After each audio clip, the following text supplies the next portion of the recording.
ఈ మూవీని ఎక్కడి నుంచి స్టార్ట్ చేద్దాం, ఇతని దగ్గర నుంచే స్టార్ట్ చేద్దాం. ఇతనే మన మూవీ యొక్క మెయిన్ క్యారెక్టర్ లో ఒక అతను మ్యాజిక్ హెక్టర్.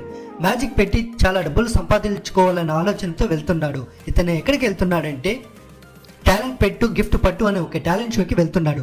వెళ్తుండగా ఇతనికి కిచెన్ లో ఏం పని అని అడుగుతున్నారా, ఫ్రంట్ డోర్ ద్వారా ఇతన్ని లోపలికి పంపేవారు కాబట్టి బ్యాక్ డోర్ ద్వారా అంతా వెళ్తున్నాడు. ఆపర్చునిటీ ఎప్పుడు మనల్ని వెతుకుని రాదు, మనమే ఆపర్చునిటీని వెతుకుని వెళ్ళాలి అన్న హోప్తో లోపలికి వెళ్తున్నాడు. ఇతన్ని చూసిన జడ్జెస్ అండ్ యాంకర్స్ ఇతను బయటికి తరమడానికి ట్రై చేస్తారు. మన హెక్టర్ పర్ఫార్మెన్స్ చేయడానికి స్టేజ్ మీదకి వెళ్ళిపోతాడు. తాను బెటర్గా ఏదైనా మ్యాజిక్ చేస్తాడని చూస్తే అదే పాత మ్యాజిక్ పావురాలు ఎగిరేసే మ్యాజిక్ని చూపిస్తాడు. దీన్ని చూసి గాండైన జడ్జెస్ గాడ్స్తో పెట్టి ఇతన్ని బయటికి తరిమేస్తారు. అందులో ఒక గాడ్ చెప్తాడు, ఇదే పాత మ్యాజిక్ని ఎన్నిసార్లు చూపిస్తావు, ఏదైనా కొత్తగా నేర్చుకో.